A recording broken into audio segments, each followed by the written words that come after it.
আজকে চলে এসেছি আমরা হুমায়ুন টুম, হুমায়ুনের সমাধিসৌধ। 1562 খ্রিস্টাব্দে হুমায়ুনের পত্নী হামিদা বানু বেগম এই সমাধিটি নির্মাণ করান। এটির নকশা প্রস্তুত করেছিলেন পারসিক স্থপতি মিরাক মির্জা গিয়াস। এখানে টিকিট কেটে ভেতরে ঢুকলাম। টিকিটের মূল্য ছিল 35 টাকা। 15 বছরের কম বয়সী শিশুদের জন্য বিনামূল্যে প্রবেশাধিকার। এটি সকাল 5টা থেকে সন্ধে 6টা পর্যন্ত খোলা থাকে। প্রত্যেক দিন ঢুকেই ভেতরটা বিশাল প্রশস্ত, খুব সুন্দর বাগানের ভেতর দিয়ে চললাম। প্রথমেই পড়ল সংগ্রহশালা, তারপর হুমায়ুনের সমাধিসৌধের আগেই ডান দিকে রয়েছে ঈশা খান টুম। ঐতিহাসিক ব্যক্তিত্ব ঈশা খান নিয়াজির সমাধিসৌধ।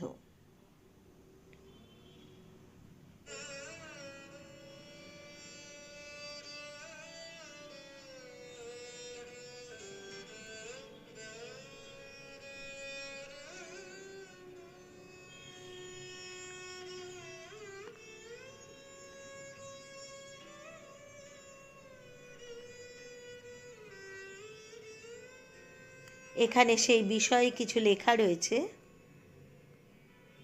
কিভাবে তৈরি হয়েছিল, কত বছর আগেকার, সেই সব। আমরা ভেতরে ঢুকলাম গেট দিয়ে।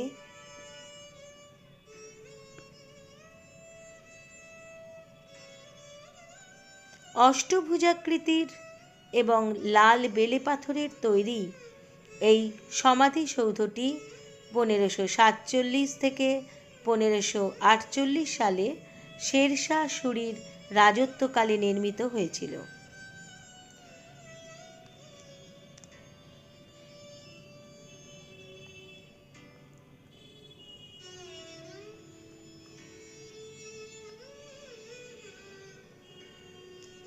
ঈশা খানের মসজিদটি সমাধিসৌধের পশ্চিমে অবস্থিত।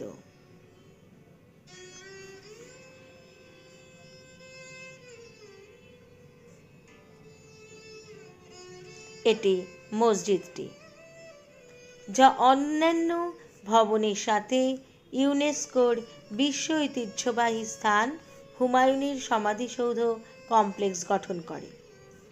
সমাধিটি লোদি স্থাপত্য শৈলীতে নির্মিত হয়েছিল। এটি হুমায়ুনের সমাধি থেকেও পুরনো। এর অষ্টভুজাকৃতি আকৃতি লোদি যুগের বৈশিষ্ট্য। একটু নিচু ভিত্তির উপর দাঁড়িয়ে। কেন্দ্রীয় কক্ষটিকে ঘিরে বারান্দা রয়েছে। কক্ষের প্রতিটি পার্শ্বে 3টি খিলান রয়েছে, যার প্রতিটির ওপরে একটি করে ছাউনি রয়েছে।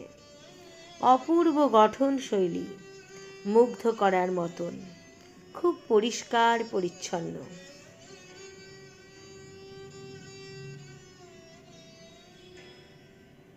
ভেতরে ঢুকলাম। এটি সমাধিকক্ষের ভেতরটা।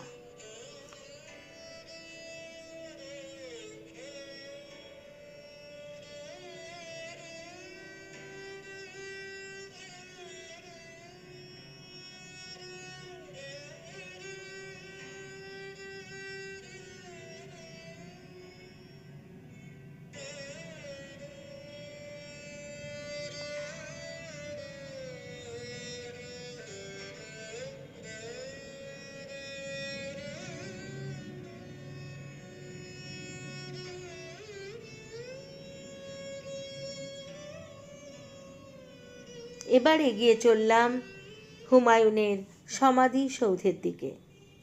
এটি হুমায়ুনের সমাধির প্রবেশপথ।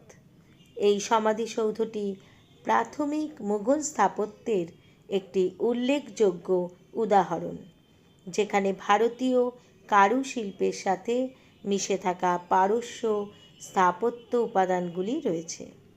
এটি প্রধান গেট। এর নকশা এবং আশেপাশের 4 বাগান তাজমহলের পরবর্তী নির্মাণের অনুপ্রেরণা হিসেবে কাজ করেছিল।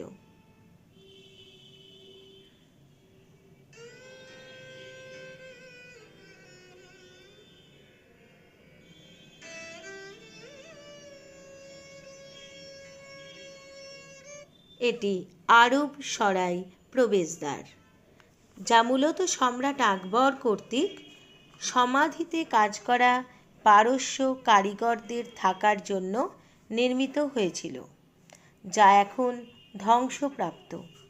প্রবেশপথের এই সম্মুখ ভাগ এখনও রয়ে গেছে।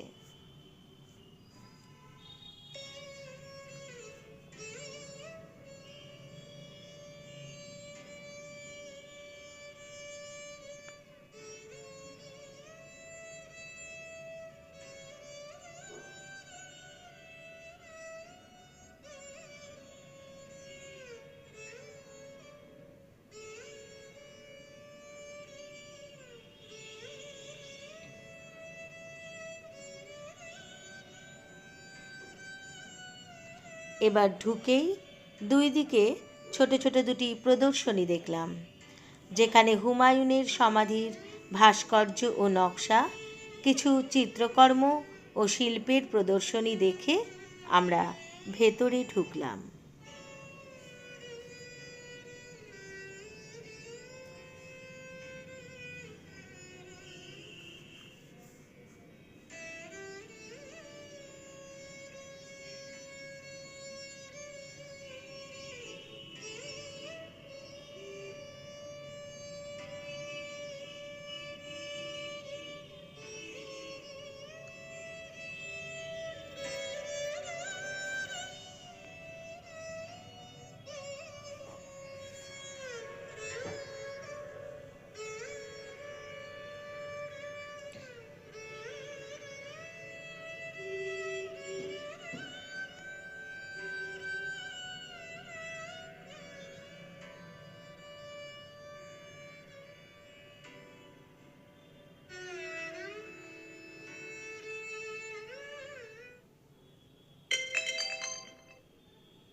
ভেতরে ঢুকেই অদ্ভুত মুগ্ধ হয়ে গেলাম। ভেতরটা সত্যিই মুগ্ধ হওয়ার মতন। হুমায়ুনের সমাধি ভারতীয় উপমহাদেশের প্রথম উদ্যান সমাধিক্ষেত্র। দিল্লির নিজামুদ্দিন পূর্ব অঞ্চলে হুমায়ুন 1533 সালে যে পুরানা কিলা নির্মাণ করেছিলেন তার সন্নিকটেই এটি অবস্থিত। পুরানো কিল্লা থেকে এই সমাধিসৌধটি দেখা যায়। লাল বেলে পাথরের এত বড় মাপের স্থাপনাগুলির মধ্যে হুমায়ুনের সমাধিসৌধই ভারতে প্রথম। 1993 সালে এটি ইউনেস্কো বিশ্ব ঐতিহ্যবাহী স্থান ঘোষিত হয়। এত সুন্দর বাগানের ভিতরের এই সমাধিসৌধটি সত্যি দেখার মতন।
এটি হুমায়ুনের সমাধির ভেতরের অংশ।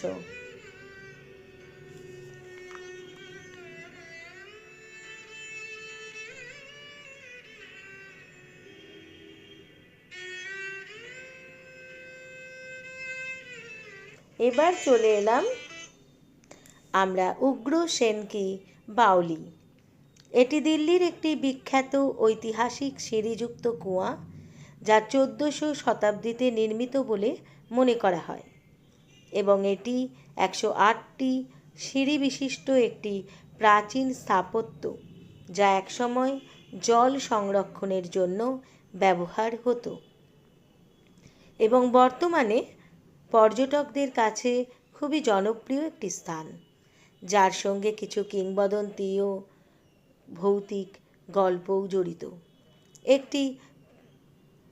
একটি 30 মিটার লম্বা ও 15 মিটার চওড়া, যা 3টি স্তরে বিভক্ত এবং প্রতিটি স্তরে খিলানযুক্ত কাঠামো রয়েছে। কথিত আছে যে এর কালো জল মানুষকে সম্মোহিত করে আত্মহত্যার দিকে ঠেলে দিত। এখনও নাকি মানুষের আর্তনাদ শোনা যায় রাতে। কেউ কেউ কিছু কিছু দেখেছে বলে প্রচার আছে। যদিও বর্তমানে জল কম থাকে, এটি একটি সংরক্ষিত প্রত্নতাত্ত্বিক স্থান।